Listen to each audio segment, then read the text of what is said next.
all work on the Mississippi, here we all work while the white men play, loading up boats with the bales of cotton, getting no rest till the judgment day. Get yourself a brand new yellow, love it, baby, with the apple of your eye. All that goes all right and well, they all can see the fair chicken pie. Here we all work on the Mississippi, here we all work while the white folks play, loading up boats with the bales of cotton, getting no rest till the judgment day.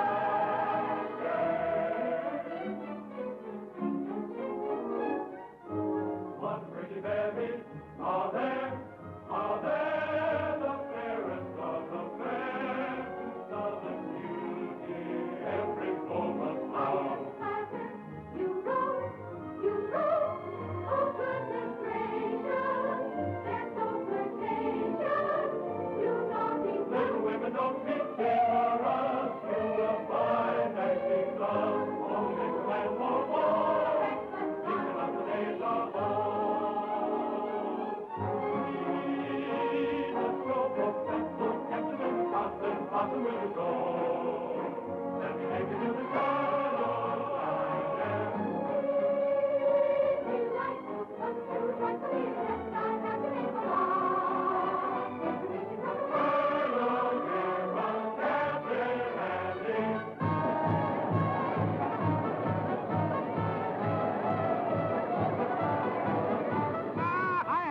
Such a wonderful show with the greatest of dramas and jolly comedies. Stephen Baker, the handsomest leading man, and beautiful Julie Laverne as well.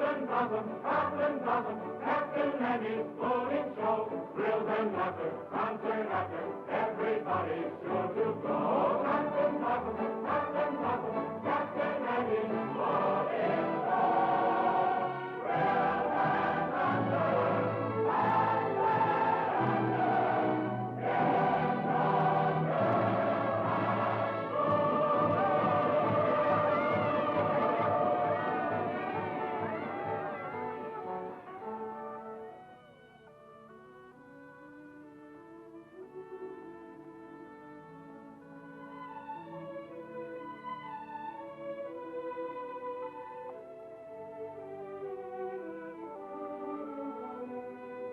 Who cares if my boat goes upstream, or if the gale bids me go with the river's flow? I drift along with my fancy. Sometimes I thank my lucky stars. My heart is free. And other times I wonder, where's the mate for me? Hello. How do you do? Are you an actress? Oh, no, but I'd give anything if I could be. Why? Well, because you can make believe so many wonderful things that never happen in real life. Well, if you like to make believe one thing, why can't we make believe we know each other? The game of just supposing is the sweetest game I know. Our dreams are more romantic than the world we see. And if the things we dream about don't happen to be so, that's just an unimportant technicality. So the cold and brutal fact is, you and I have never met. We need not mind conventions, P's and Q's.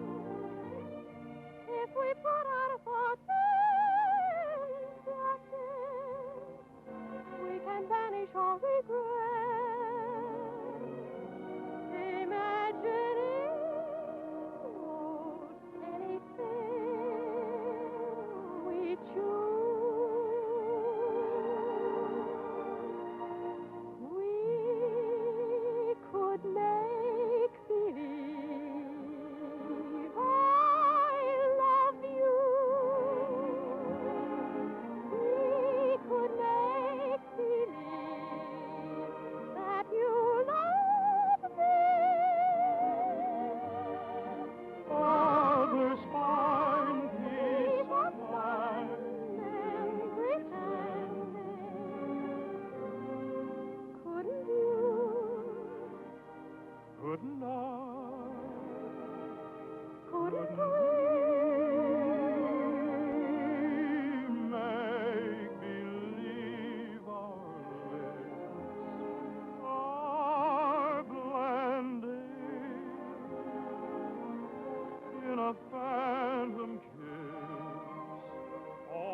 Mother.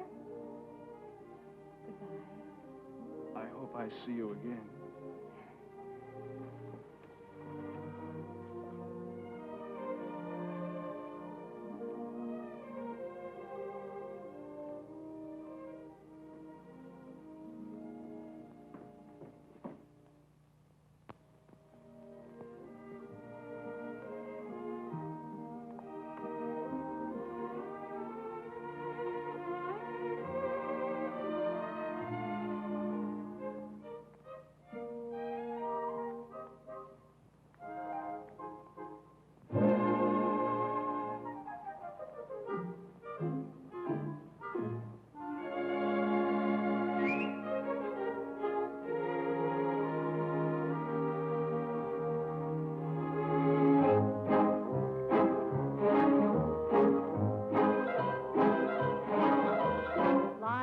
Upon the wicked stage ain't ever what a girl supposes.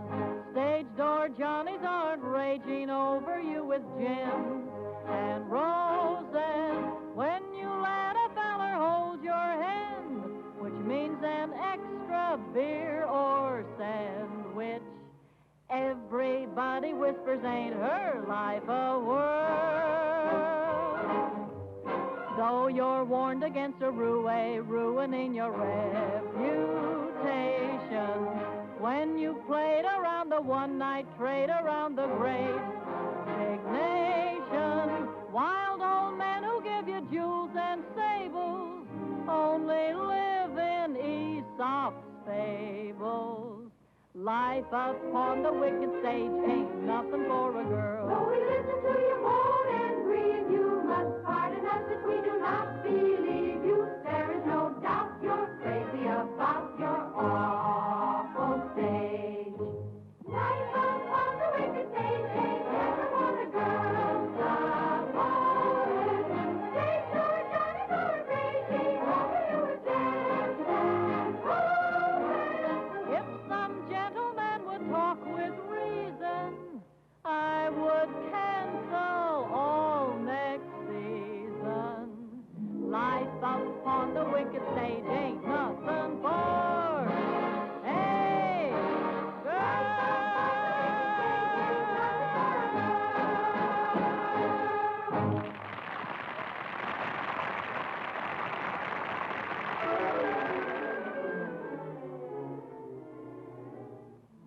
Oh, listen, sister, I love my Mr. Man, and I can't tell you why. There ain't no reason for me to love that man.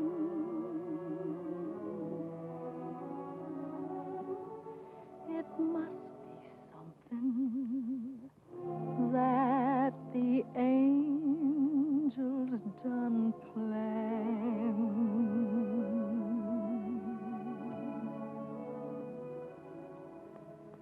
Fish gotta swim, birds gotta fly. I gotta love one man till I die. Can't help loving that man of mine.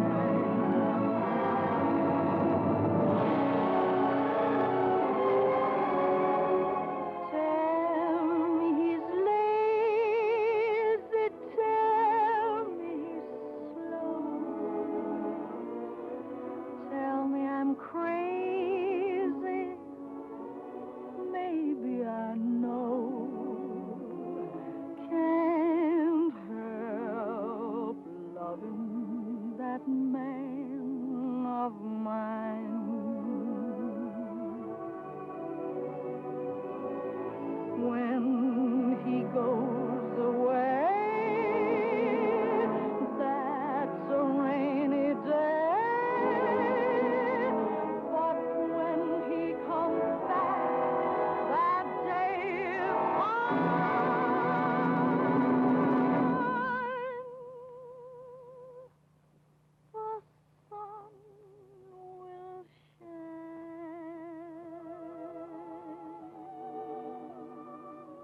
come home as late as can be.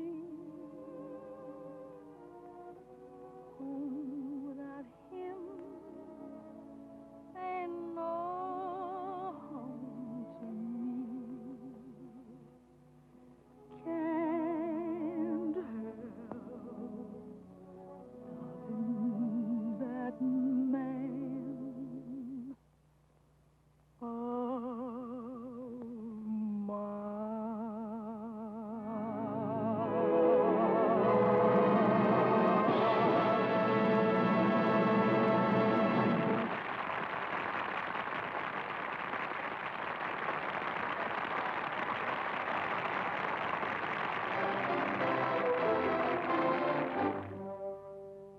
Old Man River, that old man River, he must know something, but don't say nothing. He just keep rolling, he keeps on rolling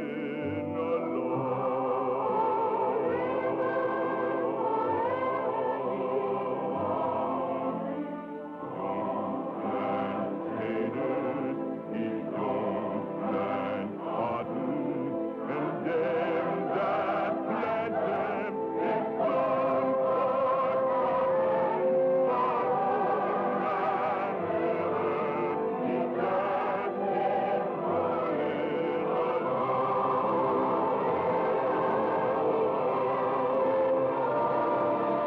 You and me, we sweat and strain, body all naked and a rack with pain. Hold that bar, lift that veil, get a little rock, and we land in death.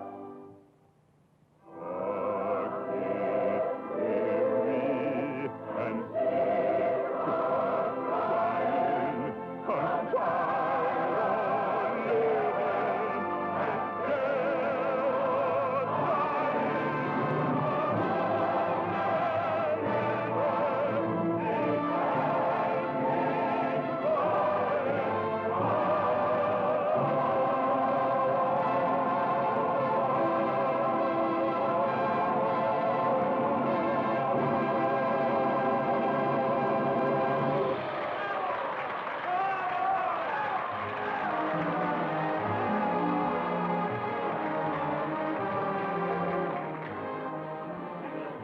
It'll run over a year. Well, over a year. Congratulations. What do you say? Congratulations, Johnny.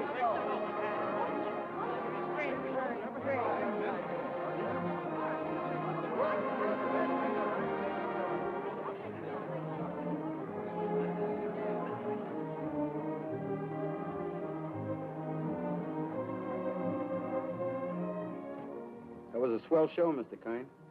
Well, thank you, Joe. Where to? The Waldorf, Mr. Kine? What was that, Joe? That big shindig you're throwing for you. It's down at the Waldorf, ain't it, Mr. Kine? Yes. But first I'd like to stop off at the house of an old friend. Yes, sir. Just for a moment, Joe. Turn right at the next crossing. It's not very far. I'm looking for an old brownstone house. It was the home of a very great and good friend. Tonight during the show, I couldn't seem to get him off my mind. Yes, sir. And I'd like to be alone for a few minutes, Joe, before we go down to the Waldorf and face that crowd. Oh, I guess it's like a minute of silence, something like that, huh? Yes, Joe, something like that. Here, stop here, Joe. Here at the corner? In front of that radio shop. Oh, there it is. See? You mean that lodging house sandwiched in there? Mm-hmm. Well, of course, it didn't have that room to let sign in the window then. And other than that, it hasn't changed very much. Well, the street has changed. Changed quite a bit since I first walked down it years ago. Joe, You notice this radio shop? Well, that was a bicycle shop the first time I ever saw it. I remember the day very well. It was spring, and I might have been any American kid coming down that street.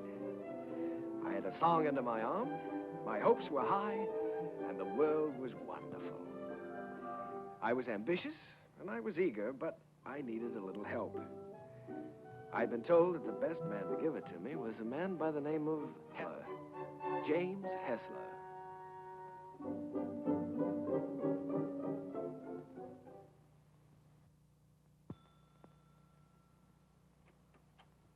Come in. You're an hour late already. I suppose you realize that. You can start on the upstairs bedroom immediately. Mrs. Muller, Daddy wants some more roast beef. I'll be there in a second, Mr. Hessler, and see that you get to their nests, young man. He's not the moth killer. I'm a songwriter. A songwriter. I see.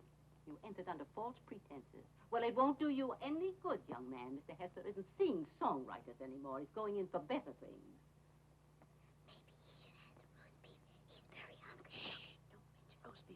Songwriter. Oh, so You feel like you're going to fall down and faint, don't you? Dear. Well, you can come in for a while. Can't have people fainting in the house, not even songwriters. Thank you. Come in, come in.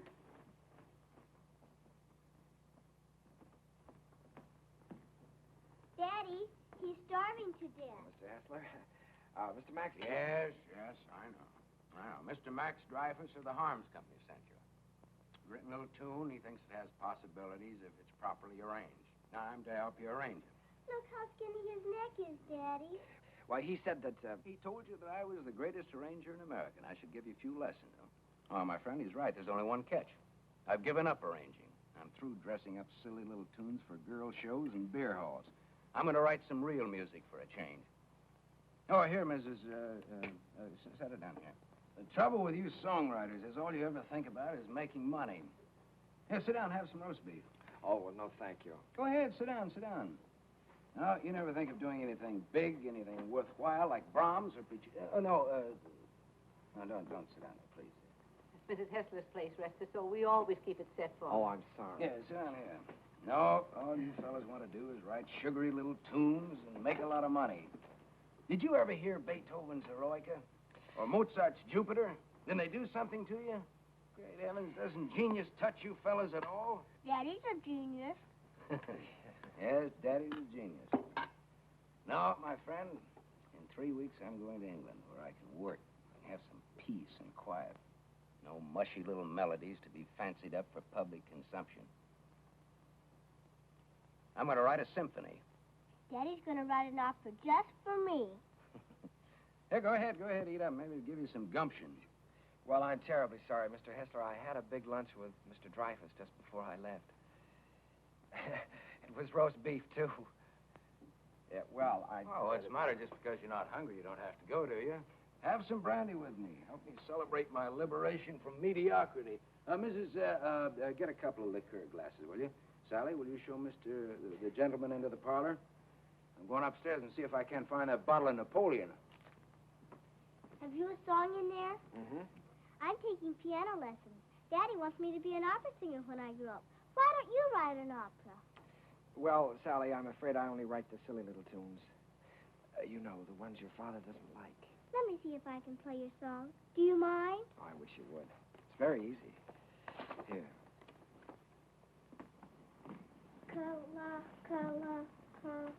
What's the name of the song? Kahlua. That's a funny name. Sounds like candy, like gumdrops. Well, it's the name of a very romantic beach in Hawaii, Sally. No, that's B. B natural. Here, let me show you. Now, here's the melody. Should be played with clarinets. Oh, no, wait a minute. No, that's not right. You've got to use clarinets to play the vamp. Oh, I was thinking of using brass there. Brass and spoil your finish? Good heavens, man, you've always got to save the brass for the finish. Oh. Well, what do you think? I know. This is a romantic song. Sit down. It's sentimental. You've got to start the melody off with your strings. Divisa. Here, I'll show you. Start that vamp again, Sally. It's perfect for clarinet, see? Now then, the strings here. Divisa. Did you hear how wonderful that is?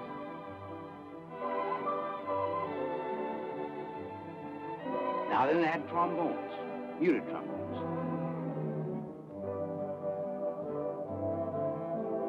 That's great. Can't you just hear that? Sally?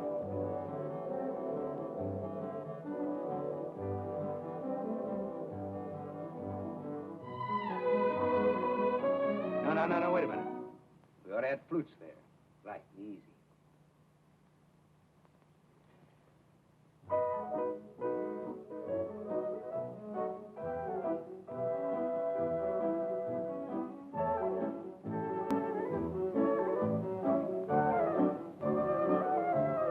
Now then, add your brass. But your strings, too.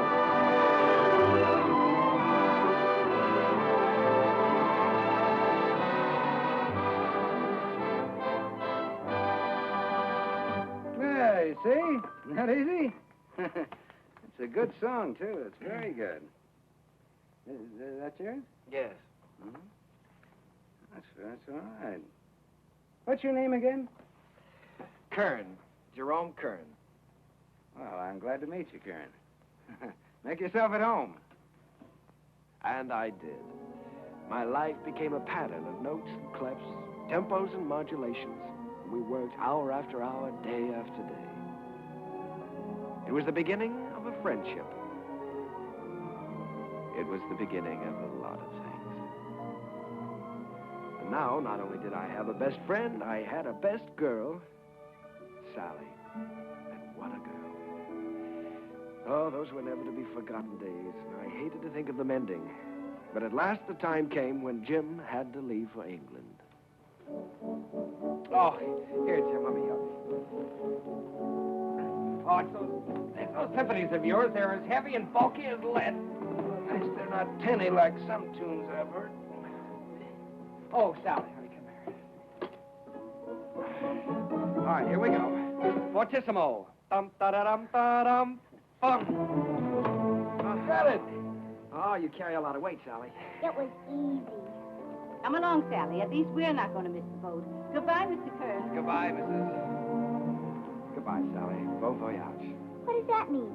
Happy journey. Bye, Uncle Jerry. Be a good boy. This will be the end of it, boys. Don't forget to pack my song, Daddy. No, I'm good. She means Kahlua. Well, that is her song, Jim. You know, if it hadn't been for Sally, I wouldn't be here now. Well, she's very fond of you, Jerry. I'm going to miss her. I'm going to miss all of you. Well, you may not be gone so long. It all depends on... You won't mind living here alone, will you? Oh, no, I'll get used to it.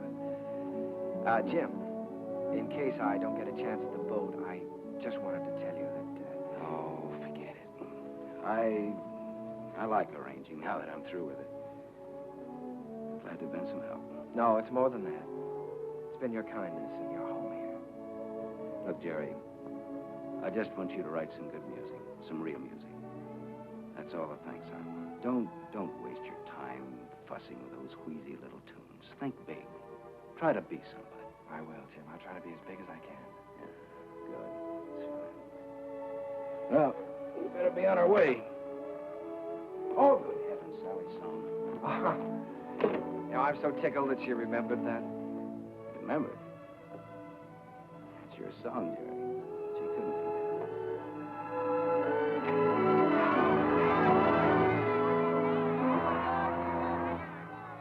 I stood there watching that boat pull out of the harbor, and I was lonelier than I'd ever been in my life.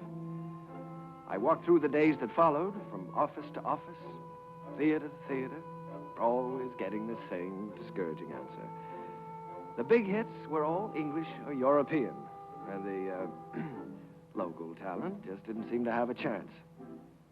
Broadway was closed to an American. From 23rd Street to Times Square, they were all playing Follow the Leader. And the leader was Charles Frohman. A moment. He's with Keller. Cecil Keller, the English composer. Mr. Frohman's not interested in American songs at the moment. He's leaving for England in a few weeks. Good day. How do you do? My name is Kern, Jerome Kern. Oh, yes. How do you do, sir? I see you have the deeds with you. Mr. Frohman's very anxious to see them. Deeds? You're the man from the real estate office, aren't you? No, I'm a songwriter. These are some of my songs. Your name isn't Kernan? No, Kern, Jerome Kern. I'm sorry. Mr. Frohman hasn't a minute to waste. I'm afraid I must say good day. Well, now, maybe if he'd listened to one of my songs, I have one that could be made very English. Good day, sir. Goodbye, Mr. Frohman. Goodbye, Mr. Keller. I'll see you in London soon. I'll call you when I get there. Thank you. I'll be waiting for your call.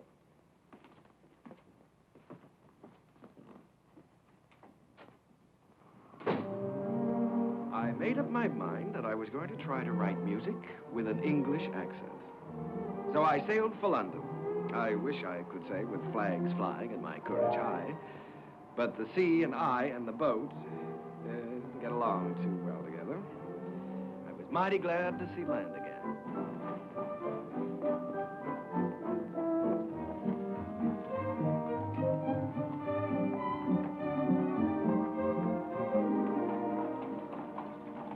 Excuse me, could you tell me where Mr. Hessler lives? Hessler? We have a Wesley and we have a Smith. No, Hessler. Mr. Jim Hessler. Uncle Jerry! Sally. Oh, honey, it's so good to see you. We didn't know you were coming. Well, I didn't know I was myself. Daddy will be so glad to see you. Come on, we live right over there. All right. Oh, Sally, you're getting prettier every day. I'm a music teacher. Yes. Well, the tables are turned. American songwriter invades England. That's pretty good, Jerry. No, it's daring, very original. You're thinking big anyway. It's a chance I'm taking, Jim. Say, you've gotten a little skin here, haven't you? Hmm? I haven't been getting enough roast beef lately, I guess. Jerry, I look at you sitting there, and it's just hard for me to believe you haven't been here all the time. Thanks, Jim. It's sort of like being home again. How was the symphony coming along? All right? Oh, well, yes, I'm still in the note-making stages. Of course, I always believe in making plenty of notes. It's kind of like planting seed. One day they start to grow, and then before you know it, lo and behold, your symphony's all written. Uh-huh. Simple and easy, huh? Not as difficult as writing those silly little tunes. Well, no, it's the quiet here that does it, Jerry. Peace in this place is just so thick that you can float on it. It's a rustic pastoral. Wait a minute, now, answer that telephone. Oh, the doorbell. Will you get the door, please? You got to do something about that. Yeah. No, there's a picturesque pastoral. Hello. Who? I can't. Oh, Mr. Edwards. Yeah, put him on. Come, Sally, it's time to... Hello, George. Fine. I don't want to. Tomorrow, be glad to. I'm not going to have a lesson. For dinner, good. Hester, you behave yourself. All right, I'll be there. Bye-bye. George Edwards. The producer? Yes, he wants me to come up and sit in on a rehearsal of a new I show. don't want to take that piano lesson. Uncle Jerry's here. You've got to talk to your daughter. I can't do a thing with her anymore. Well, this is Uncle Jerry's first day here, and I shouldn't be made to take lessons, should I? Should I, Uncle Jerry? Well, I think you should have one day off, maybe, huh? That's the end of her. There was some hope for her until her Uncle Jerry arrived. Now she's spoiled for good and all. Come, we get ourselves a cup of tea. You know, Sally, I'm inclined to agree with you. I think Uncle Jerry's arrival does call for a celebration. Now, what'll it be? London or the fair? Oh, the fair, Daddy. Please, the fair. All right. The fair it is.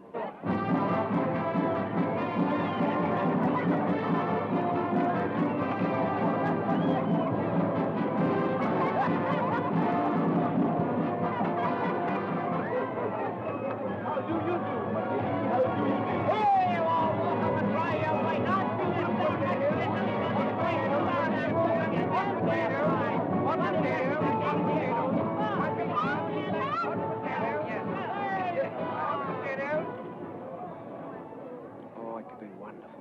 could be wonderful. Oh, no, Jerry. I don't want Sally to go up in the swings, not till she's a little older. The whole stage full of swings and a boy and girl in each swing and all of them singing. Oh, you mean for a production number? Yeah. That's not a bad idea. They could swing from the stage right out over the audience and back again. Make a good production number. What song would you use with it? Spoon with Me, be perfect. Spoon with Me. That sounds fine. Suppose I take that up to George Edwards. For the Gaiety? Sure. I'm going to have dinner with him tomorrow night. Oh, Jim.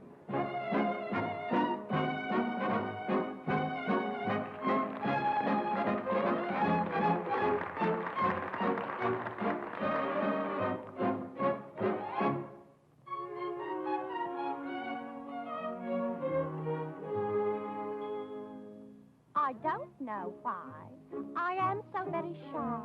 I always was demure. I never knew what silly lovers do. No flirting I'd endure. In all my life I never kissed a man. I never winked my eye. But now at last I'm going to break the ice. So how'd you like to try? How'd you like to spoon with me? I like. How'd you like to spoon with me? Well, rather. Sit beneath an oak tree, large and shady. Call me little Tootsie Woodsy baby. How'd you like to hug and squeeze? Indeed, I would. Dangle me upon your knee. I could. How'd you like to be my lovely donkey? How'd you like to spoon with me? What a daisy.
Pardon me for intruding.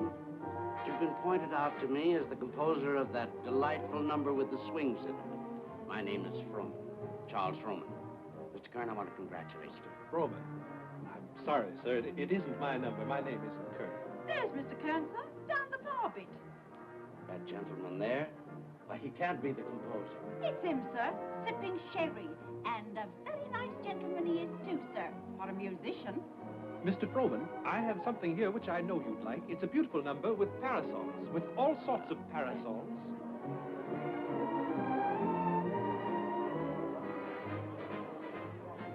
Mr. Kern? Oh, Mr. Froman, how do you do? I'm very glad to know you. Mr. Kern, I want to tell you I think your swing number is delightful. It has such beautiful English charm to it, really delightful. Oh, by Jove, Mr. Froman, that's rather nice of you. It's a pleasure to know you, Mr. Kern. You know, you fellas over here have a style all your own. As English as the scent of the May blossoms. Would you join me in a glass of sherry? Righto. Miss.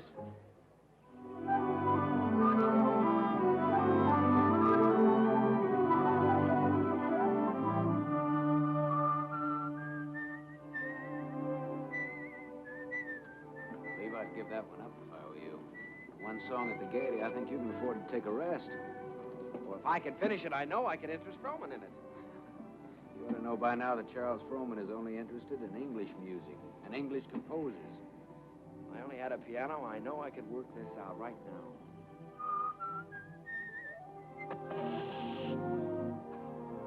Flat. Well, it looks like you do have a little work to do. That town we passed wasn't very far back, was it? No, not very. Well, let me take your bike, and I'll go back and see if I can borrow a repair kit. No, I think I'd better go. I can talk with the natives better than you can. Well, let me do it. I can use my accent on them. That's just what I was afraid of. No, you wait here and whistle yourself a little tune till I come back. Make sure you can find this place again. I'll find it.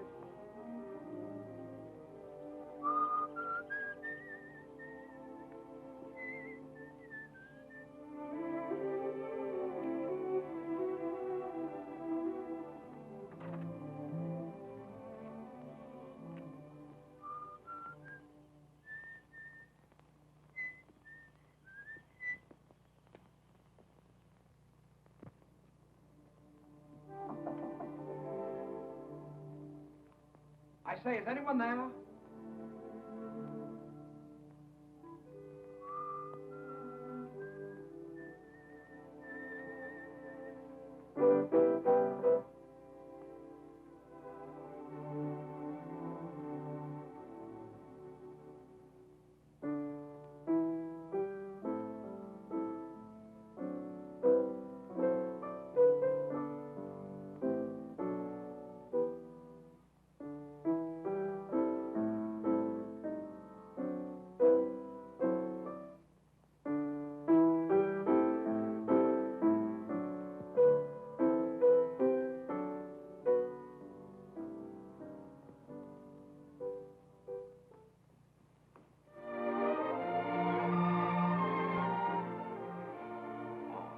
How do you do?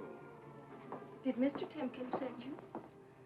Well, I was passing by on my bike, and I got a flat tire, and, well, then you don't work for Mr. Timkins.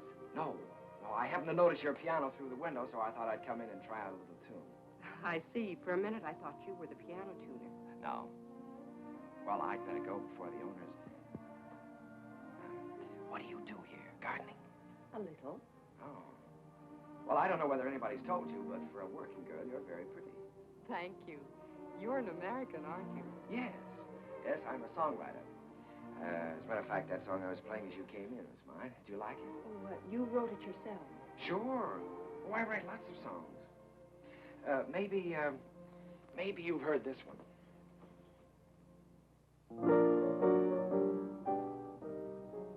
Why, that's from the Gaiety. Everybody's singing it. Uh-huh. Now, this is the one I was working on.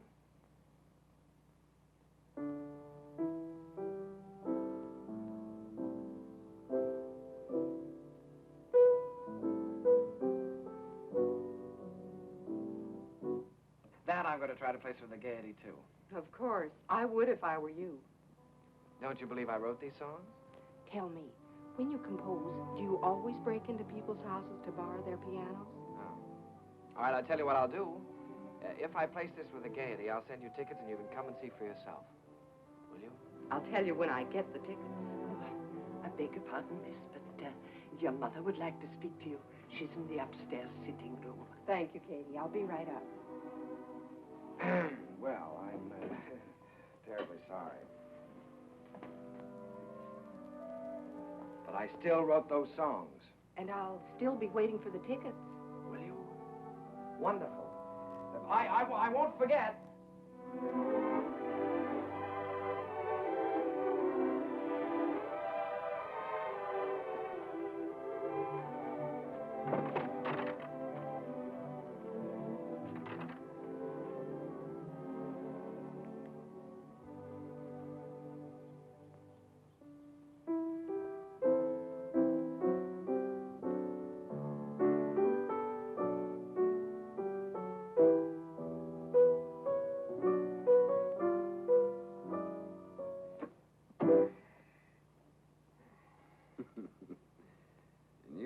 he wasn't going to fall in love with anybody for a long, long time. Well, this girl is different. Sure, I know. Well, now, don't joke about it. It's serious. Don't you believe me? Yes, of course. Now, she really is different. I know. Her hair is like spun gold shining in the sunlight. Well, I don't know about her hair. She had a kerchief on, but her eyes were like pools in the starlight. Even with her working clothes on, she's the prettiest girl I've ever seen. I'm sure of it. Seriously, Jim, don't you believe me? Yes, Jerry, I believe you. It's spring, isn't it? Tomorrow morning, I think I'm going to give you a great big dose of sulfur and molasses. Good night.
When I look at you, I can't seem to see anything else.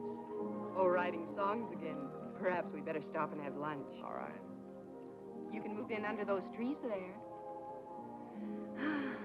Isn't it a beautiful day? Beautiful. Now, let's see. You've seen Westminster Abbey and the Tower of London, and you've seen Buckingham Palace and Hampton Court. Maybe there's something I can tell you about this place. Eva, let's drop the history course for a while. Do you mind? Not that it isn't interesting, but, well, there are a few things I'd like to know about you, too. Well, all right. What would you like to know about me? Oh, just the ordinary things. Things you like, and things you don't like. Where you went to school, and who was your first beau, and what you want out of life. That's a tall order. Where shall I start? Things you like. Oh, I guess I like what everyone likes. I like books and picnics and dancing and music. What about musicians? Oh, certainly musicians. And what do you want out of life? Oh, I guess again what everyone wants. Happiness. Have you ever given any thought to getting married? Why, of course. Doesn't everyone? Are you set on any particular type of man? I have been at different times. When I was 16, I desperately wanted to marry the star cricket player at rugby. And now? Now? Oh, now I don't really know. Except that he must have a sense of humor, and he must be kind, and he must be intelligent and good company. And, of course, he must love me very much. Well, I know somebody with at least one of those characteristics. Someday I'll tell you all about it. Oh, good afternoon, good afternoon, good afternoon. And how have you been this afternoon? Well, I'll tell you how I've Oh, been. that's I've been so. looking Never all mind, never mind. You feel wonderful. You feel great. How could you be otherwise after such a beautiful day? Tell me, my friend, how is your knowledge of English history? English history? Did you know that London happens to be the largest city in the world? Yes, I know that. Did you know that within the county of London there are 14 road bridges across the Thames? Now, there's the Waterloo. There's You the don't say. Sounds dull, huh? Well, it's far from dull, my friend, when your history teacher is as beautiful as all the sirens of history put together. Did you know that all the swans on the Thames belong to the King of England? No, fancy that. And the male swan is called a cob. Well, what does that get? And did you know that when you walk into Hampton Court, you're walking right straight into history? Oh, my dear friend, you have so many things to learn about England. Have you ever heard of a man named Charles Frohman? Frohman. Well, now that's a familiar name. The face escapes me. How can you talk about Frohman when I'm talking about love? Oh, so that's been the theme of this little dissertation. Yeah. Well, I'm glad you informed me. Oh, that's all right. Because the next time Frohman's office calls, I'll tell him that you're too busy to be bothered. Yes, you tell them that I'm too busy.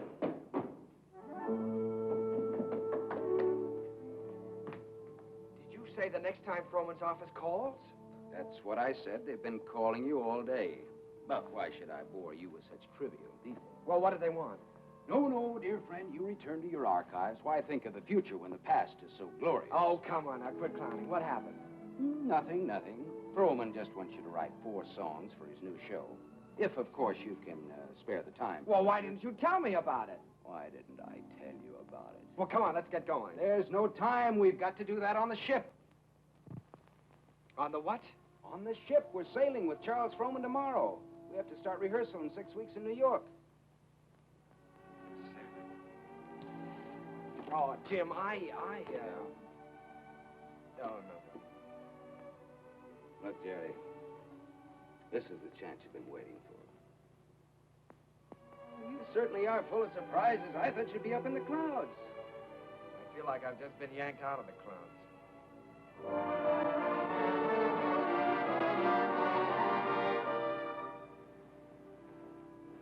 Jerry, aren't you coming down for lunch? Oh, no, Jim, I'm not very hungry. Now, look, you've got to snap out of this. It isn't the end of the world, it's the beginning. Here you are on your way back home with a Charles Frohman contract in your pocket. Why, you ought to feel wonderful. I know it. That's what I keep telling myself. You go back to England. If I just could have seen her once more. Jerry, it was all we could do to catch the boat. You couldn't help that. You talked to her on the phone. On the phone? What can you say on the phone? Hello? Nice seeing you. Take care of yourself. Oh, Jim, there were so many things that I wanted to say to her. Now, look, Jerry, you've got to think about your career. Things are just starting for you. Yeah? You can say that over and over again, and you know what happens? What? Nothing. Jim, you know, for the first time in my life, I'm lonely. Here I am on a ship full of people with you, and I might as well be on a desert island all by myself. Did you ever feel this way? Yes, once. What did you do about it? I married the girl. Oh, hello, Mr. Frohman. Hello there. Been looking for you, too. You weren't down to breakfast. No, the first day out is always a little rough on me. I know. Good Englishman should have his sea legs by now. Come and have lunch with me. Mr. Frohman, there's something I must tell you. I'm not an Englishman. Mr. Kern, there's something I must tell you. I never thought that you were. At least not after the first 15 minutes. Matter of fact, I'm very proud to be able to present a new American composer to Broadway. Thank you, Mr. Frohman. I have a lot of faith in you, Jerry.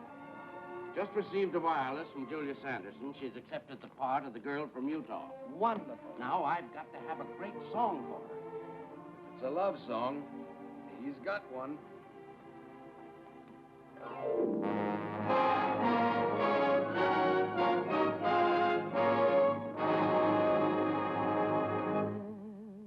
When I told them how wonderful you are,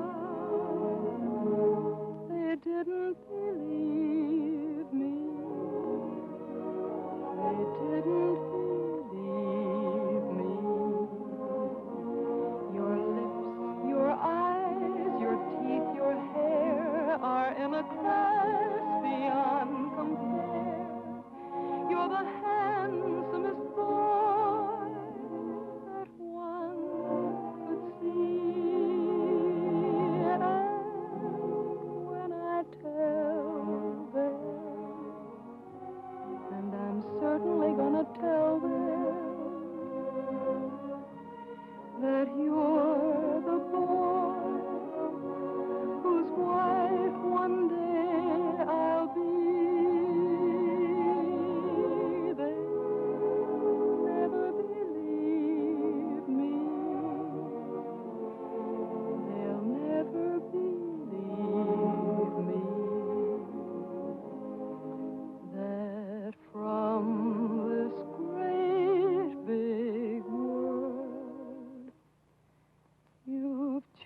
Dowd's number worked out pretty well now, huh? I never realized that writing a complete score was such a job before. Well, one good all-night session like this does wonders. We could use another week. We weren't 3 weeks late already. I hope he likes it, Jim. Rowan, he'd be crazy about it. He hasn't gone out and bought himself another show while he's been waiting. Good morning. Sally, what are you doing up? I'm going to have my breakfast. Right. It isn't morning already. No, it can't be. Sally, you'll be late for school. I'm coming. Say, Jim, don't you think I better call Froman's secretary and get an appointment? You better call him at home. It's a little early. Good morning. Brian, 2446, please. Do you think it's in good enough condition for him to hear? Oh, yeah, sure. It's in good shape for a first draft. Hello, this is Kern, Jerry Kern. Mr. Froman was expecting me to call today about an appointment. He's leaving for England. Well, but he promised that he was going to listen to my show, Oh Boy, for his next production. Say it's today. Oh, all right, thanks. Well, that's it. He's gone over to buy himself another English show. Well, he can't. No? No, he can't. We worked like dogs on this score, Jim. And I had all my plans made, too. After he bought it, I was going to jump the next boat for England. I'd forgotten about that young lady. Wait a minute. I've got an idea. My passport is still good. Why don't I take the same boat he's taking today? Wonderful. Get him on board ship and he can't get away from you. That's right. Then I can tell him the show. Wonderful. Then I can go and see Eva. Sure. You can get married. Well, you probably have to ask her first. Well, that's an idea. Well, I'll go and phone the steamship company. Right, I'll go back. Driver, you think you can make it all right? If we get a break in traffic and the old engine holds out. Oh, Uncle Jerry. Jerry, come on now. We've only got a few minutes. Jerry, if you want to miss that boat, come on here.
Charles Froman. It's like watching an era crumble in front of him. The theater's gonna miss him. Yeah. You were very lucky to miss that boat, Jerry. Seen Max around? Oh, hello, Jim. Victor? No, I think he went over to Comstock and Elliott's. What a terrible tragedy. Yes, it's unbelievable. Jerry and I were just talking. Jerry, you know Victor Herbert, don't you? This is Jerry Kern, Victor. How do you do, Jerry? It's a great honor to meet you, Mr. Herbert. Charlie Froman spoke of you quite often. He had great hopes for you. Well, he was very kind. He liked you. But more important, he respected you. And it's easy to see why. You've got a song to sing. Thank you, Mr. Herbert. Look down at that city, Jerry. It's made up of millions of people. And music has played a part in all their lives. Lullabies, love songs, hymns, anthems. Must be pretty wonderful, Mr. Herbert, to realize that people you don't even know and never will know are singing your songs, and all of them asking for more than Victor Herbert music. It makes me feel grateful, Jerry, and very humble. One of these days you'll find out yourself how it feels. What is it my publishers call me? The Dean of American Music. Well, I think you're going to be the next dean. One thing I must admit, you've got a better figure for it. Keep writing, boy. Don't let anything stop you. Good night. Night, Victor. Good night, Jim. Good evening, Mr. Herbert. It's a deal, gentlemen. Congratulations. Comstock and Elliot are going to produce Old Boy. Max just sent me over with a check. What's the matter? Aren't you fellas happy? Yeah, thanks. Turn out those lights again, will you?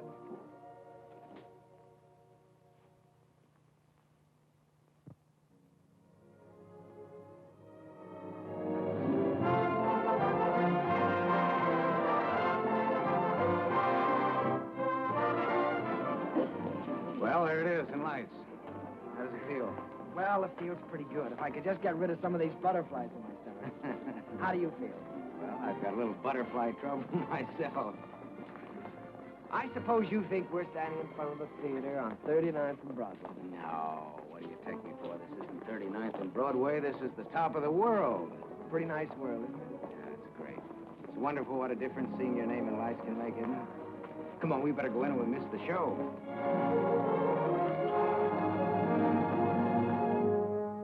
The rain comes a pitter-patter, and I'd like to be safe in bed. Skies are weeping while the world is sleeping, trouble heaping on our heads.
don't wake me up. Don't anybody wake me up.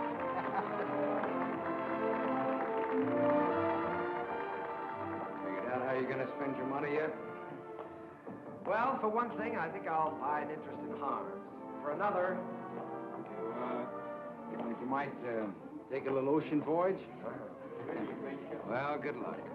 I don't see how she can possibly say no. No, that's what I'm worried about. I'm afraid she is going to say no, Jim. You know, I can't get her out of my mind. She's... Yeah, I know. I've been through this before. She's everything you've ever dreamed of on this earth. She's everything I've ever dreamed of in heaven.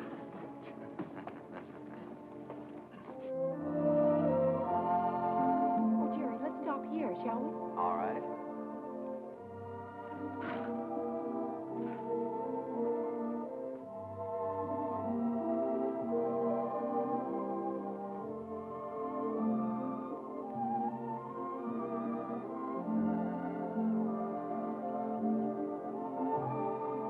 Jerry, Hmm? you know, you didn't write very often. Well, my letters weren't very interesting, Eva, so I tore them up. As a matter of fact, you didn't write very often yourself. A lady doesn't correspond with a gentleman, unless it's a reason other than a personal one. Oh, well, now, doesn't that sound a little silly to you? No, it sounds altogether fitting and proper. Oh. You want to fight? A lady doesn't fight. Well, what does a lady do? Oh, you're impossible. Well, you're right.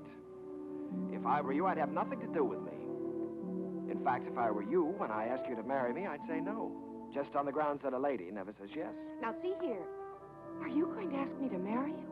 Might, with a little encouragement. A lady doesn't... In my country, if a lady wants to be asked, she has to be encouraging. In my country... In your country? What in your country? Well, there are proper ways to go about such things in every country. Oh. Well, then let me put it this way. From the very first moment I saw you, when you walked in from the garden, I knew that out of all the women in the world, I'd finally found the right one, the only one. I wanted to tell you then. I wanted to say, hello, funny face. I don't know your name or anything about you, but I've loved you all my life. You were my first school teacher, my first date, the first girl I ever kissed, and everything in the world to me. You see, I recognized you immediately. You thought all that? That's right. I stood there thinking that, wondering what you'd do if I kissed you. What would you have done? What would you do now?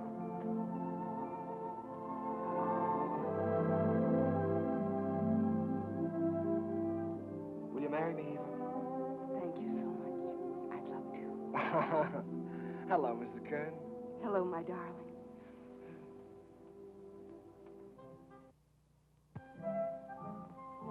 They're here, Daddy. They're coming up the steps. Welcome home. Jim! What, you old fox, you really did it this time. Nothing, my boy, nothing, just a little gesture. Jim,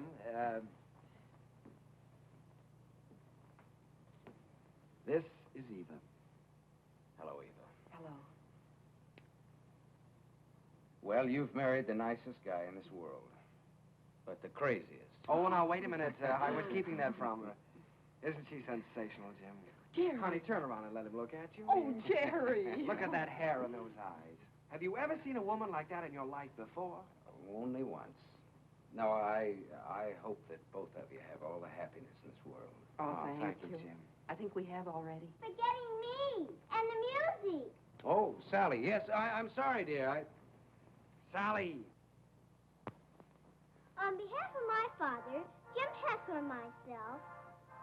On behalf of my father, Jim Hessler and myself, I wish to congratulate you on the start of your voyage into the great sea of life. Oh, Sally. Well, on behalf of my wife and myself, I thank you very much. I'll take it. Hello, Mrs. Hello, Mr. Kern. Sally, it's so wonderful to see you. Why, you have grown up, haven't you? Sally, this is your Aunt Eva.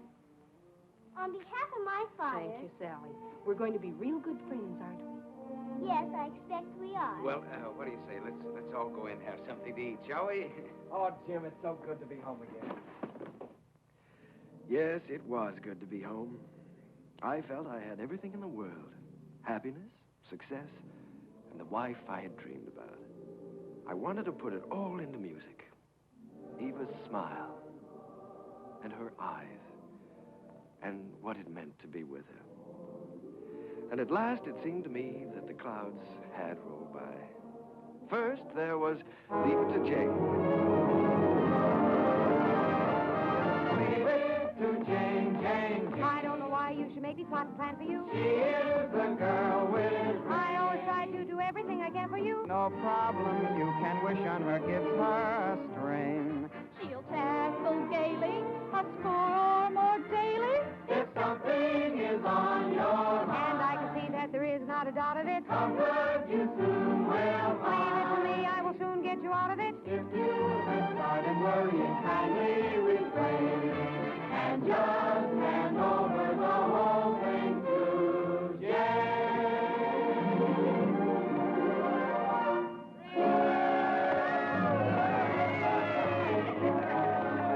Well, Jane, why don't you tell us how you do it?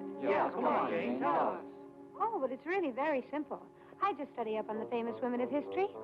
You mean like Lucretia Borgia? Well, no, not exactly. Listen.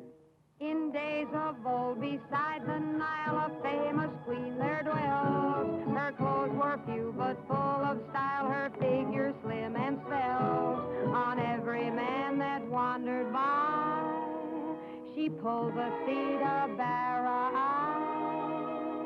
And everyone observed with awe that her work was swift, but never raw. I'd be like Cleopatra if I could have my way. Each man she met, she wed and kissed, and she dozens on her waiting list. I wish that I had lived there beside the pyramid. For a girl today don't get the scope that Cleopatra did.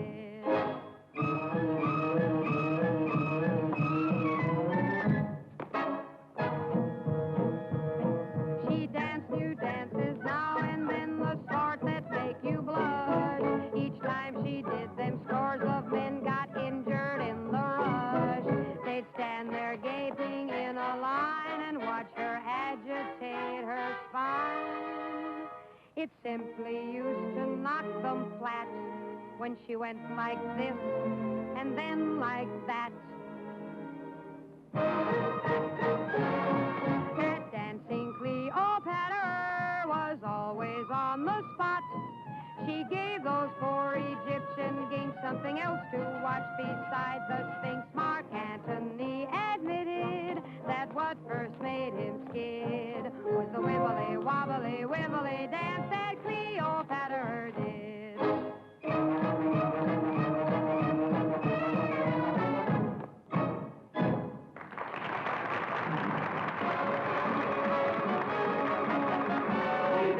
Jane, Jane, Jane.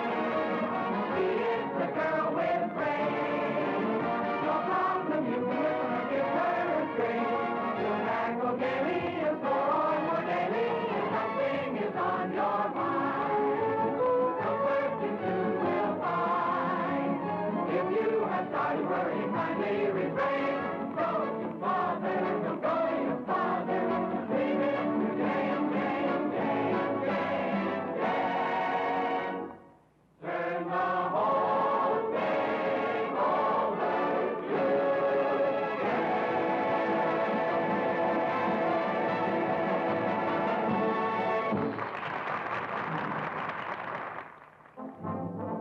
Once again, Broadway belonged to the Americans. To George M. Cohan, Irving Berlin, George Gershwin, Vincent Youm, Buddy DeSilva. I was working in mighty great company. And in one of my own shows, Sally, I was fortunate enough to have the reigning queen of the era, the wistful, lovely, unforgettable Marilyn Miller.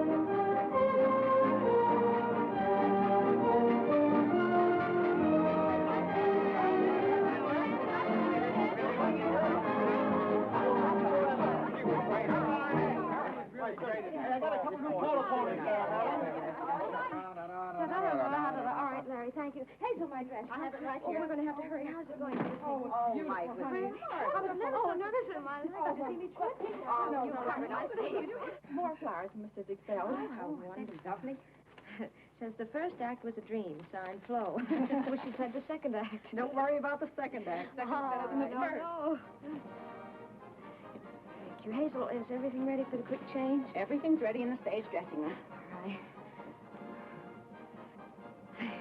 Thank you. Hazel, you got everything? Yes, everything's here. All right, let's go.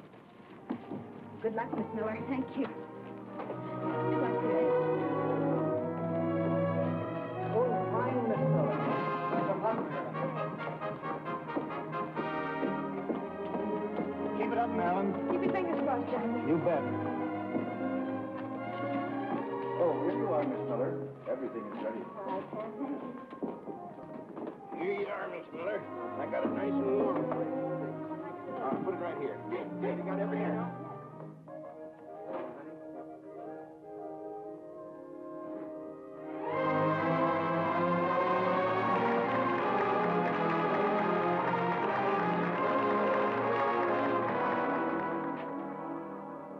As I wash my dishes, I'll be following a plan till I see the brightness in every pot and pan. I am sure this point of view will ease the daily grind, so I'll keep repeating in my mind.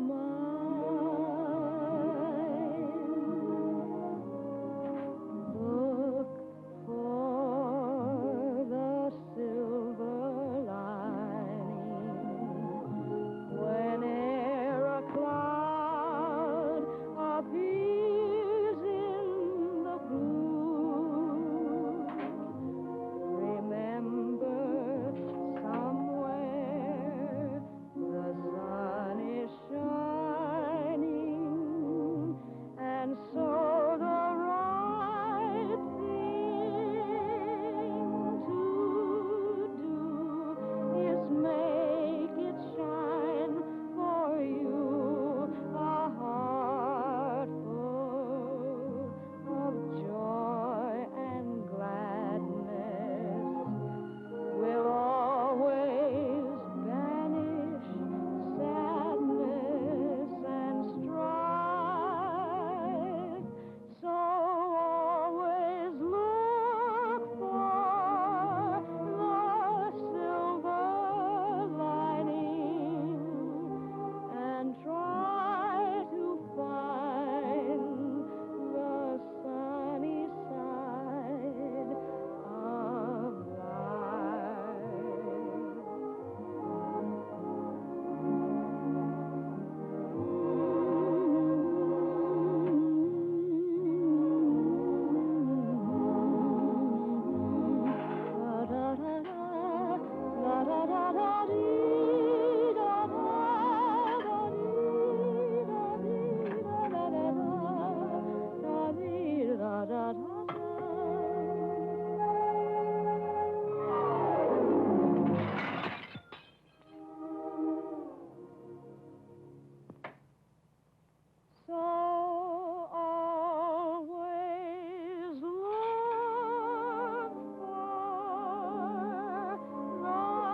to find the sunny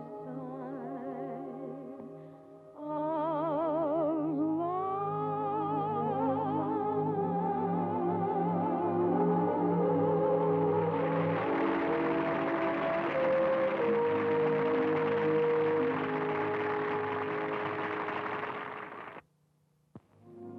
I never thought I'd ever keep a scrapbook, but it was nice to know that people were singing my songs and asking for more.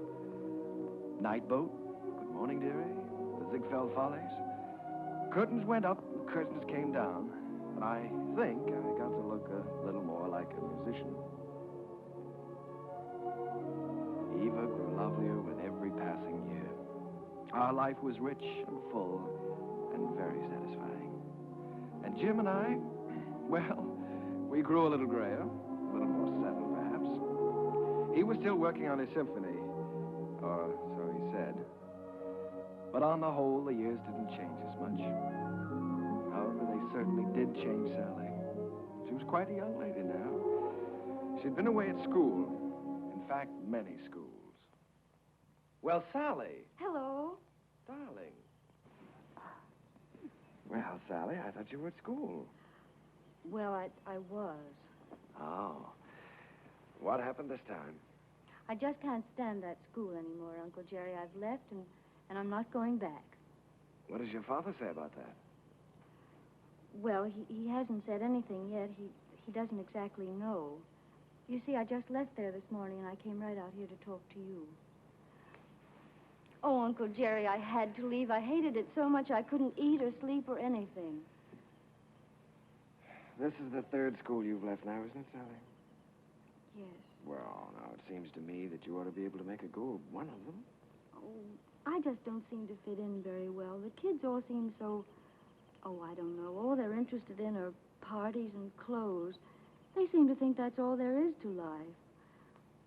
Oh, Uncle Jerry, I wish you'd talk to Dad for me. He'll listen to you. Well, Sally, you know your father isn't well. Then I ought to be home where I can take care of him. You ought to be at school completing your education. You want to make something of your life, don't you?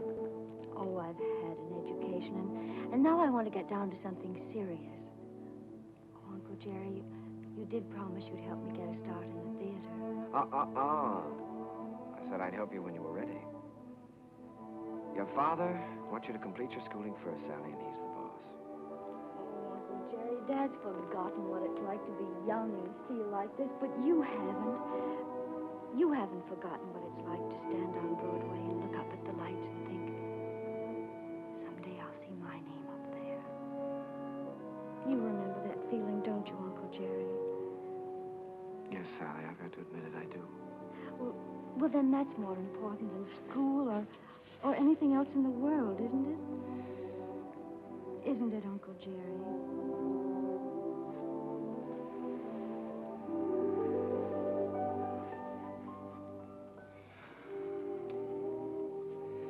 It's the third time, Jerry.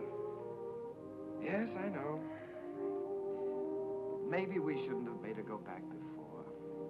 After all, if she hates it so much. Oh, Jerry, you can't keep on running away from things all your life. It's time Sally found that out. Well, you can't live another person's life for them either, Jim. It isn't fair. Sally's grown up now, and I think she ought to be allowed to do what she wants to do. I want her to finish her education and get a chance to finish mine. I always said that any kid of mine was going to get the right start in life. Well, what's right for one person isn't always right for another, Jim. You know that. Jerry, the trouble with that girl is she's just plain stage-struck. She comes by that honestly enough, doesn't she? Remember how we used to pound the sidewalks and knock on doors? Nobody could stop us. Goodness only knows enough people tried to. Remember how thrilled we were when we finally realized we were in? So what right have you or I to interfere with Sally? Yeah. Well, what are we going to do, Jerry? I'd give her a part in Sonny. So, cast. Part of Gwen hasn't been cast yet? Gwen, well, it's only one line. Gwen is going to have a song. The doctor's here, Mr. Hessler. Oh, fine, Miss. Doctor, I'll be with you upstairs in just a minute. Good evening, Mr. Kerr. Hello, Doctor. You know, when you get to be my age, you start collecting pills. Well, Jerry, I hope that works out all right.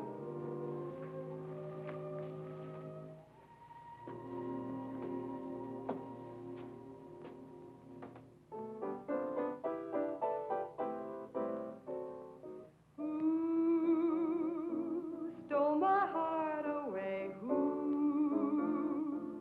makes me dream all day, dreams I know can never be true, seems as though I'll ever be blue. Very well, Miss Miller, and you? Hello, Oscar. Jerry. This is a charming number. I was just telling Jerry how much I liked it. What a fine lyric you've written. Oh, thanks. Jerry, I've just been talking to Mr. Dillingham, and he thinks that Who should be a big production number instead of a solo, and that, of course, Marilyn ought to sing it. Oh. Well, then, of course, we'll have to do it. It puts me in rather a tough position, though, Oscar. After all, I did write it for Sally. I know you did, Jerry, but we'll give Sally something else. Oh, she's going to be awfully disappointed. It's a wonderful song, and I'd love to sing it, but I hate to take it away from her. Well, it's for the good of the show, Marilyn. I think you're right, Oscar. Have you thought, though, how you're going to tell Sally? It's not going to be easy. Oh, I thought you should tell her, Jerry. Oh, I was afraid you would. Well, after all, you know her so well, it shouldn't be too difficult. Well, it would be a lot easier if I didn't know her so well. Would you like me to tell her? I'm sure she'll understand. Would you do that, Marilyn? Certainly. Ask her to meet me in my dressing room. And don't worry. Thank you, darling. But Uncle Jerry wrote that song for me. I know. And I know how disappointed you must be, too. But, Sally, disappointments are part of the theater, and you've got to be able to take them. Well, the very same thing happened to me in my first show. I had to give up my song to the star. I think I felt pretty much as you're feeling right now. Then I think it's a pretty low, miserable trick for you to pull on someone else. Sally, listen to me a minute. This is your first show. You're just starting. And there are going to be a good many songs and a good many shows for you. It may be difficult for you to understand now, but one day you'll realize you've got to give and take, whether you like it or not. I'll never take a song away from anyone else, especially if it's their first real chance. Sally, please don't put this on a personal basis. I don't want to take the song away from you. Then why are you doing it? Mr. Dillingham thinks it's best for the show. And what's best for the show is more important than what I want or you want or any personal feelings involved. Don't you see that, Sally? Yes, I see it all right. You're trying to take my song away from me, and you aren't going to get away with it. Uncle Jerry wrote that song for me, and I'm going to sing it. I don't care whether you are the star. You're not going to take it away from me. Sally! You can't have my song, Uncle Jerry. Don't let her talk you into it. I don't care what happens. You can't have my song.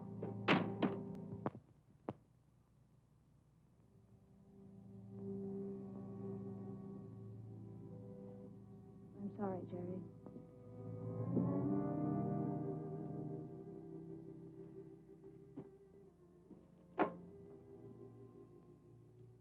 What is it, Sally? Am I still in the show, Uncle Jerry? If you want to be, you won't have a song, though. You took my song away from me, the song you wrote for me. Sally, there's a little thing called the good show. Apparently the show didn't seem very important to you this afternoon. Important? You didn't care what happened to the show just so long as you got your way. The theater doesn't work that way, Sally. Nothing works that way. I learned something today. I suddenly realized that you're not ready for the theater yet. I'm ready. No. All you have to offer is a small talent, a great deal of conceit, in return for which you want success.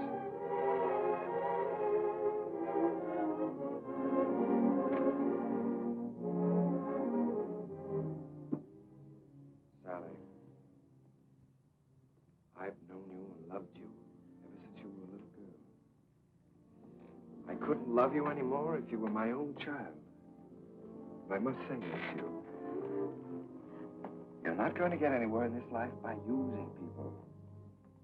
Until you realize that, you're not going to have the respect of anyone.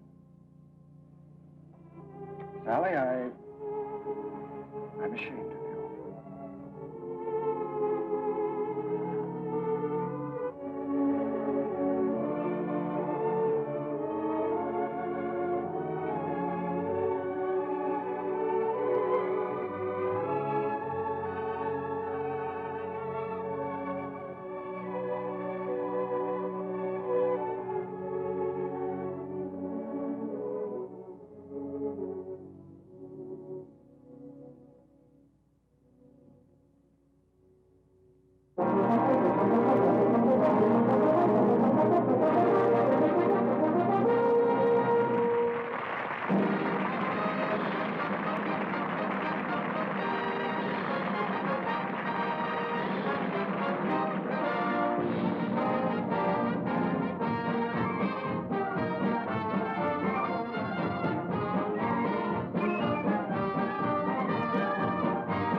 You come a-running back into my memory's eye. Little playmate was my game mate in the day gone by. Dragon dresses, tangled dresses flying o'er the hill. Heaven bless us, you know that's the sheriff Jacksonville. You funny little willow, that is right to me. She is full of fun, he named the lady perfectly. She is bright and sunny.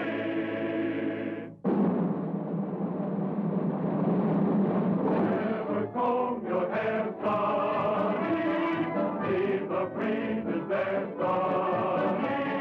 Let your stockings fall down for shocking. The sound is all that you do.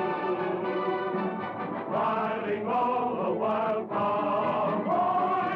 Where'd you get your smile from, boy? Little sunny girl, be my honey girl, honey.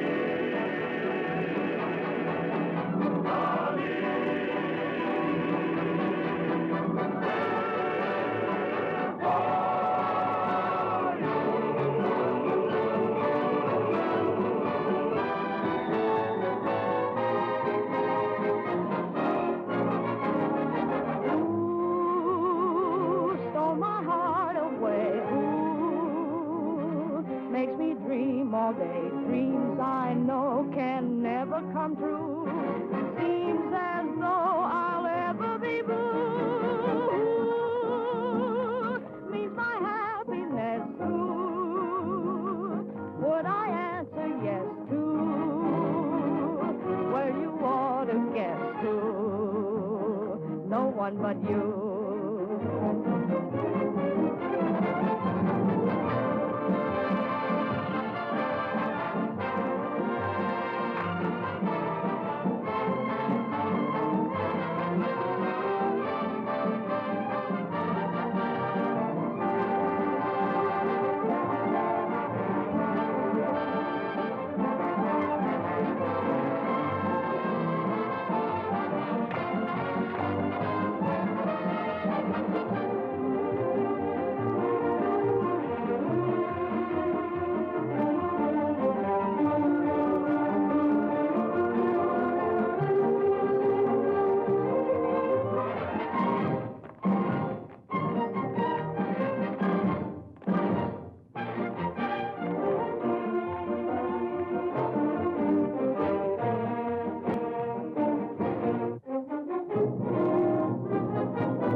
You really care for the one you care for. Can it be? Oh, can it be?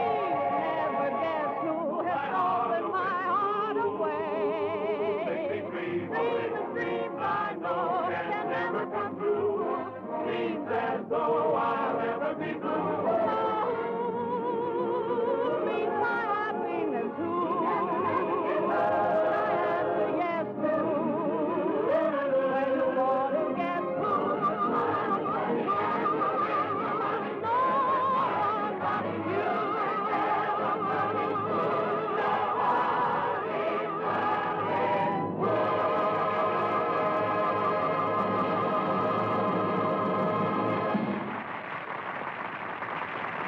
No one but Hello? Yes, Miss Mullum. You sent for the doctor? Is Sally there? Oh. Well, you be sure he stays in bed, Miss Mullum. I'll be right over.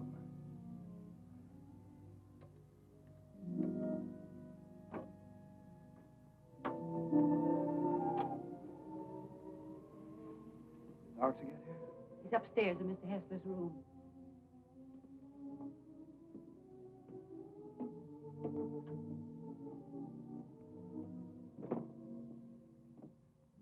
It's his heart. I wouldn't stay very long. Mr. Hessler could use a little rest.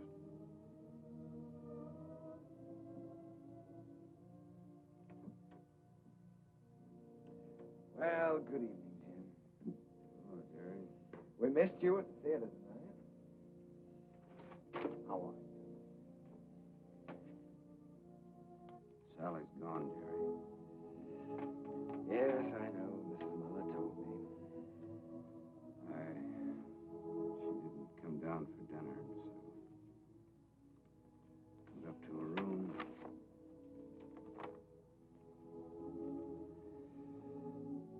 Daddy. I'm going out on my own. Don't worry about me. Someday you'll be proud of me. I'll always love you. P.S. Tell Uncle Jerry I still love him. It's all my fault, Jim. I shouldn't have suggested that she'd be in the show. No. Sally is Sally. It's time both of us faced that. Yes, I know, but I think I heard her. Well, she's got spunk, all right. Jerry, she's young. She's way too young to be out on her own. Well, now, look, Jim, don't you worry about this. I'll bring her back. I wish you'd do that. I promise you I'll try my utmost. Yeah, just as soon as you can. Good night, Jim. Why don't you get back into bed and get some rest? Yeah. I left no stone unturned trying to find Sally. Personal ads, private detectives. But the answer was always the same. No one had seen her. It was a futile hunt.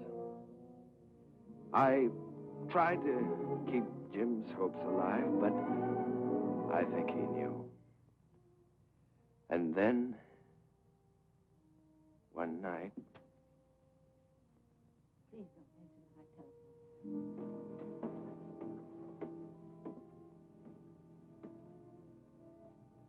I think, Mr. Kern, you'd better go up right away.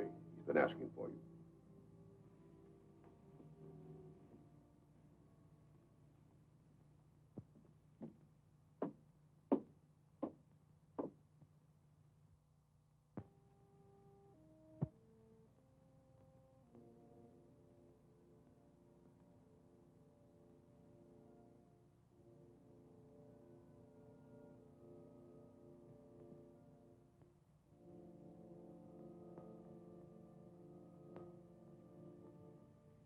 Jim.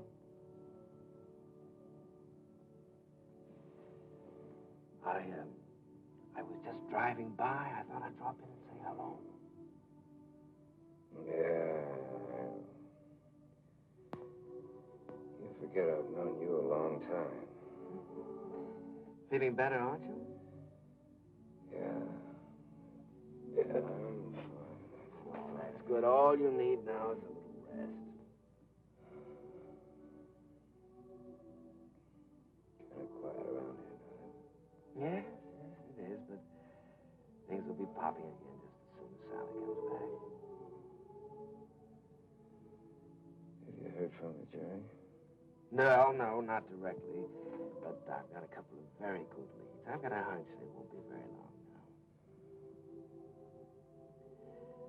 Then I'm going to see to one thing, Mr. Hessler. You're going to finish that symphony. I've kept you from that too long now. Oh, I forgot about that symphony. Forgot about it years ago. Well, what about your notes? I never made any notes. I was just posing as usual. You know, I used to go around hollering about being a genius. You are a genius, Jim. You with your wheezy little tunes. You were writing the real music.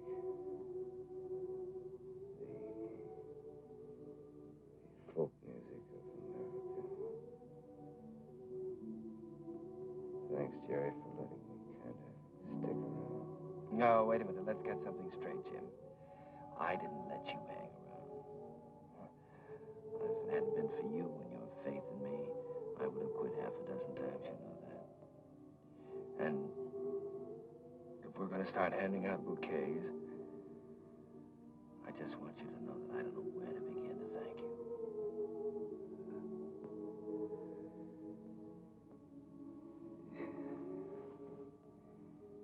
You're a great man, Jerry.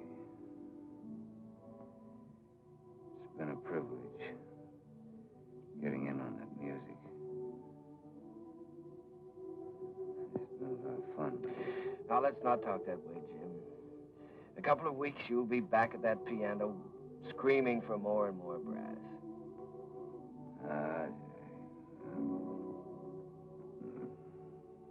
This looks like time for strings. Jerry,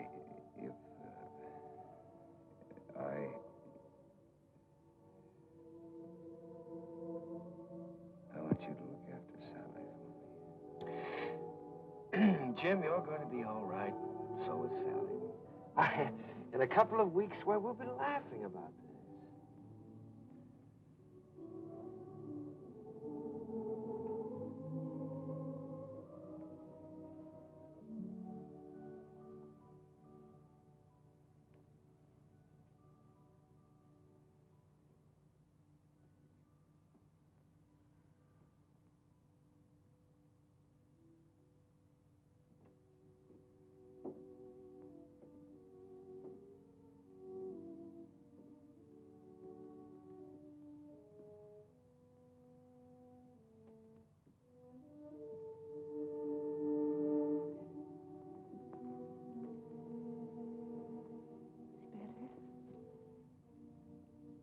Perhaps if I made some coffee.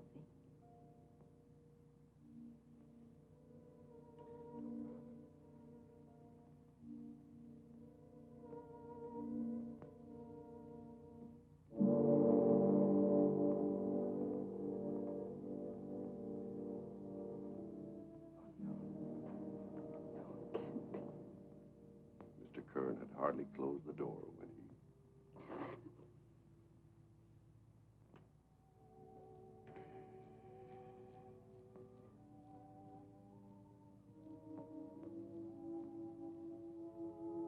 I was completely lost, completely helpless.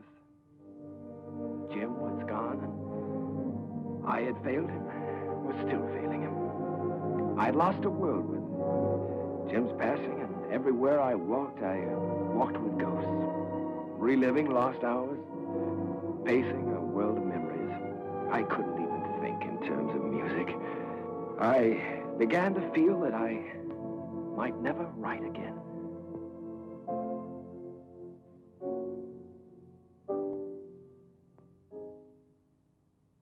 How long has this been going on? For weeks, Oscar. Ever since Jim died. He's a score to write. Hasn't done one song. That certainly doesn't sound like Jerry. He seems to have completely lost heart. Have you had any word of Sally? No, but he has every friend he ever had in show business looking. Well, don't worry about it. He'll turn up. Jerry, I'm worried most about. You know, Oscar, I believe he's beginning to think he can't write music anymore. It's heartbreaking to watch him. Well, I have a book here I'd like him to take a look at. I've been commissioned to adapt it and write the lyrics, and I think Jerry's the man to do the music. I don't think he'll do it, Oscar. Well, that's hard to believe. There's never been a time as long as I've known Jerry when you couldn't excite him with a good story. Never been a time in his life like this. Well, if you can try, I'll tell him you're here.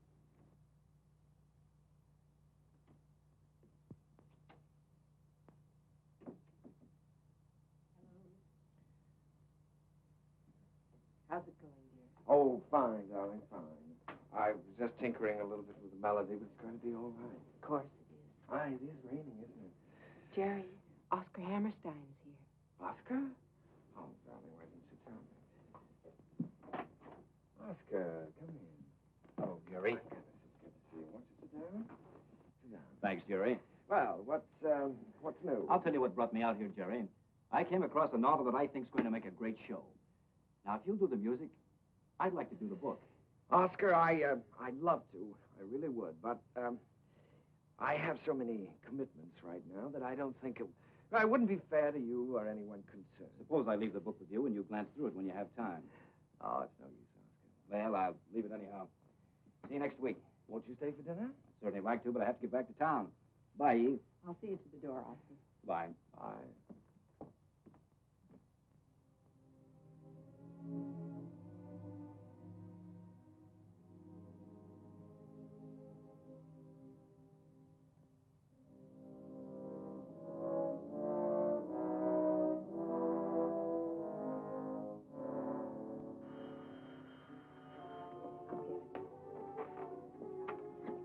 Hello? This is Mrs. Kern. Oh, just a moment, Mr. Kelly. Jerry, it's Arthur Kelly. He's got news of Sally. Hello, Arthur. Yes. Oh, that's wonderful. In Memphis? What was the name of that club again? Club Elite, all this week. Yes, well, I'll get right on it. Thank you very much, Arthur. Sally is singing at the Club Elite in Memphis all this week. Oh, that's wonderful. Shall I pack a bag for you? Yes, darling, you do that and I'll call and make reservations.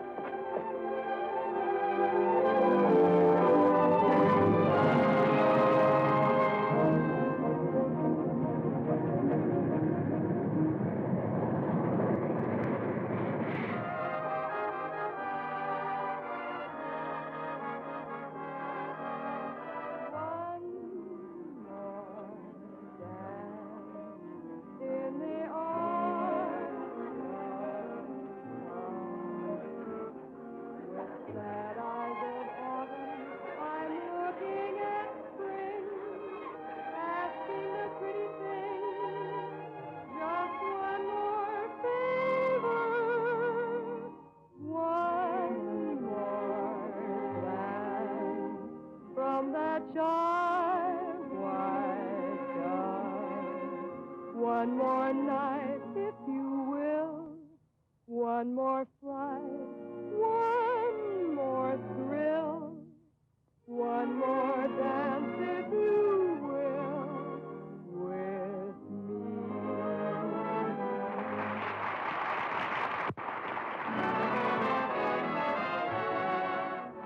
Will you dance with me? Oh, no, thank you. No. Go ahead and dance with us, No, Charlie. thank you. Go ahead. Will you dance with me? I sure will, baby. What's this? Sit down.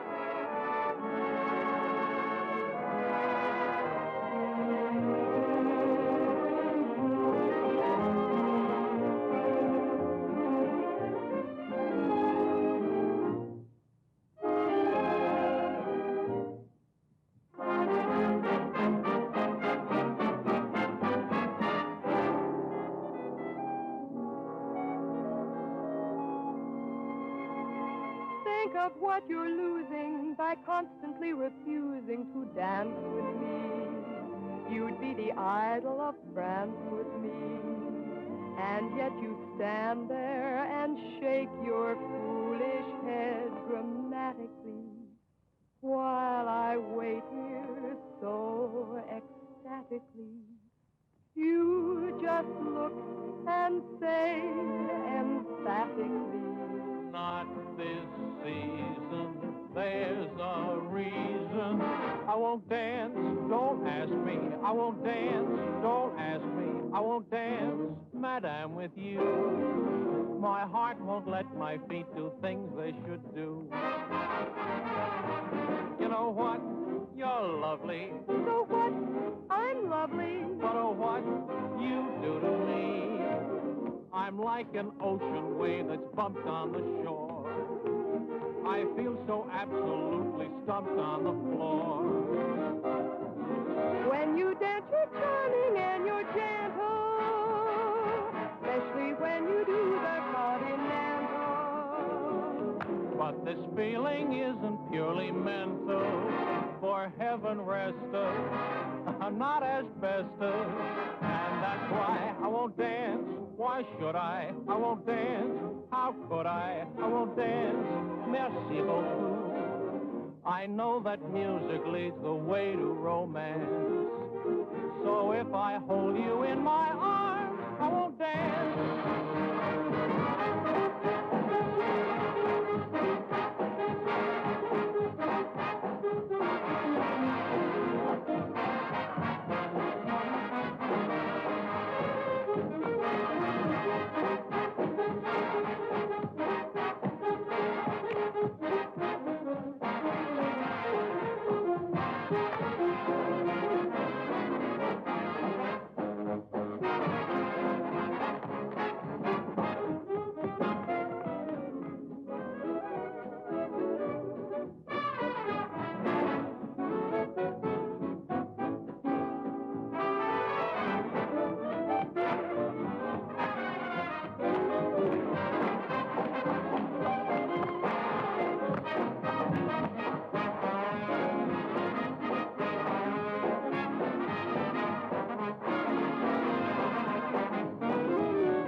Sally. Uncle Jerry. Oh, Uncle Jerry, I'm so glad to see you. What are you doing here? Well, I was out front watching the show. Did you see what we did to your number? Yeah. I bet you'd like to show me. Not at all. As a matter of fact, I liked it. I wish that some of the people who think my music is highbrow could have seen it. I'm so excited, I don't know what to do.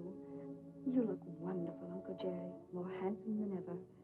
How's Aunt Eva? Oh, she's fine. But of course she misses you.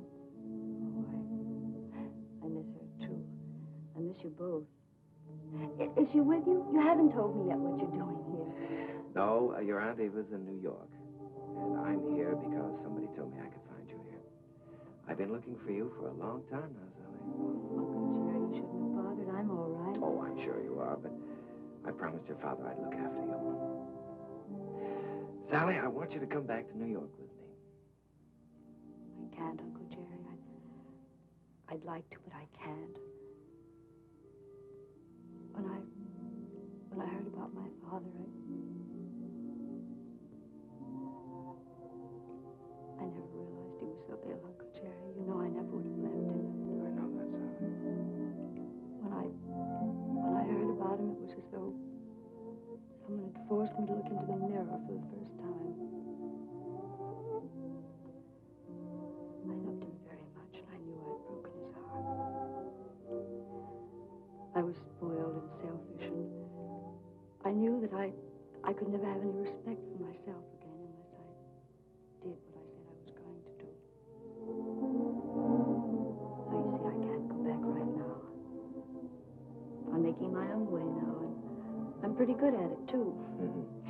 Well, Sally, I just don't like the idea of you being here and all alone.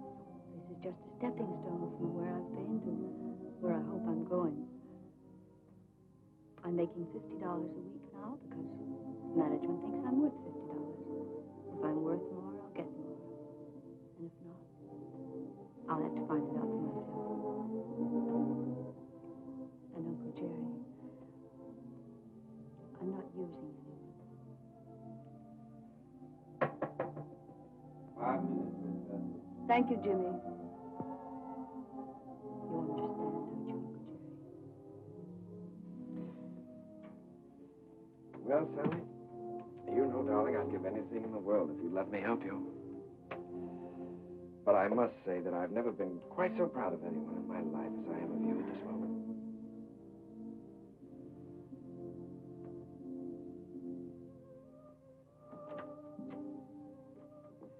Good luck, darling.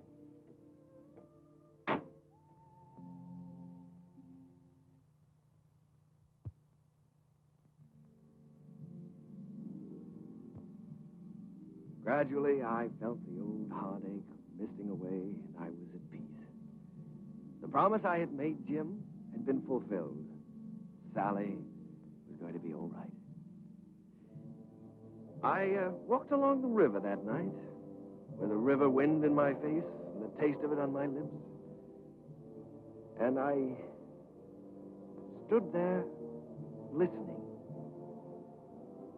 A sudden excitement thrilling through me, listening to the song of a river that makes its way right through the heart of America. And the voice of that river was the laughter, and the tears, and the joys, and the sorrows, and the hopes of all America's people.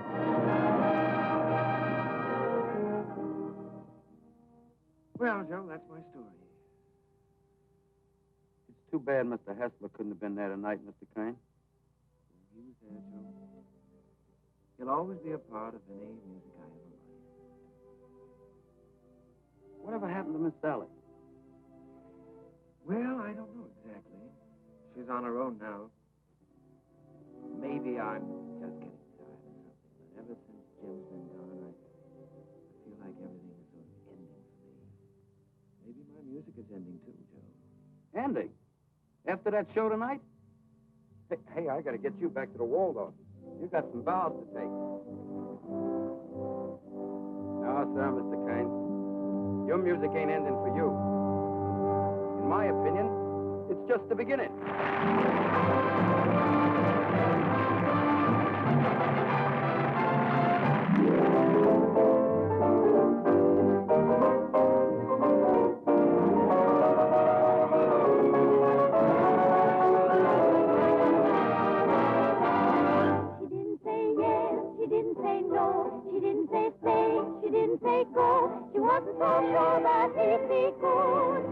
wasn't even sure that she'd be good. So what did she do? I leave it to you. She did just what you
Do sit down, Mr. Curry.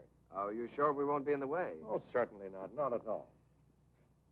Well, I can't get over this, Mr. Antibes. We certainly don't grow stages like this on Broadway. Darling, look at the size of that orchestra. Well, you have everything in the world to work with here. That's right, Mr. Cairn. We've tried to give you the best of everything. Yes, that's so. What was the number you were going to do today? Well, we found an old song of yours that you did first in 1917, called The Land Where Good Songs Go. Oh, I'd almost forgotten about that one. We're using it as a frame for some of your other songs. What star is going to sing this? Well, Mr. Kern, as a matter of fact, we're trying out a newcomer. Oh, newcomer. This girl did a test for us in New York, and it impressed us, so we flew her out here. She hasn't done much yet, but we have great hopes for her. Quiet! All right, girls. We're ready. Ready for a take. All right, let's try one. Places, please. Okay, Charlie. Hit the light. Quiet! Okay, roll 'em. Action.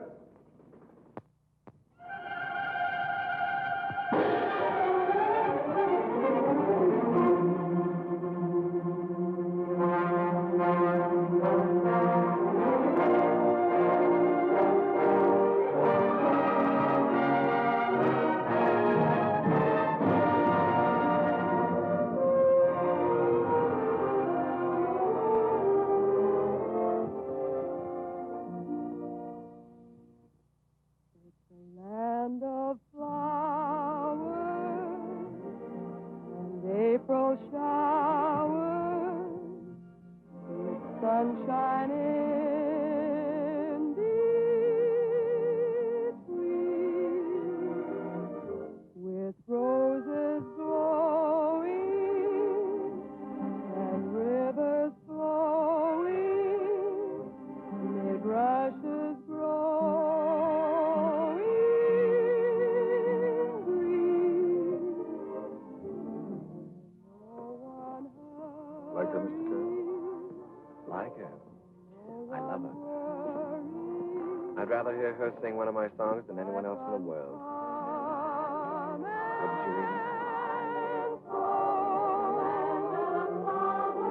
And I wish someday I could find my way to the land where the good songs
am I giving?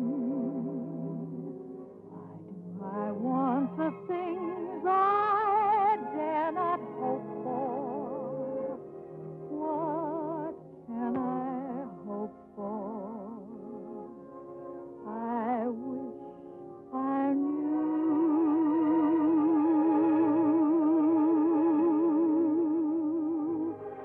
Why do I try to draw you near me? Why do I cry? You never hear me. I'm a poor fool, but what can I do?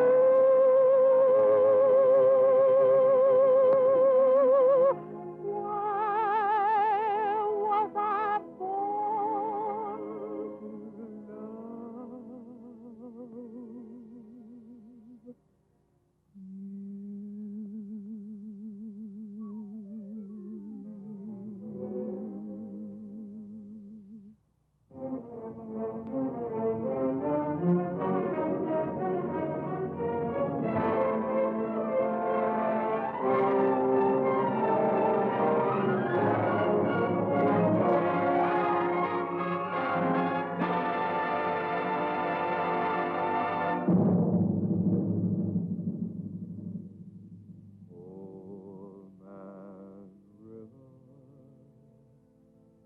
That old man River,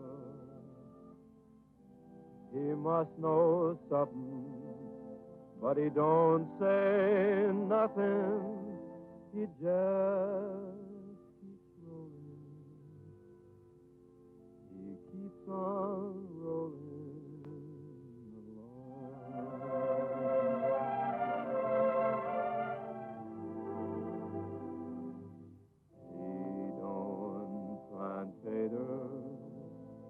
and he don't plant cotton, and them what plant some is soon forgotten.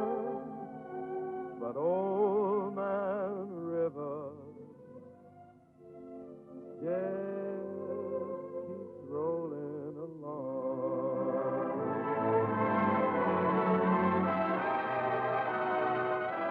You and me, we sweat and strain, bodies all aching and racked with pain. Tote that bar, lift that bell, you'll get a little drunk, and you'll land in jail.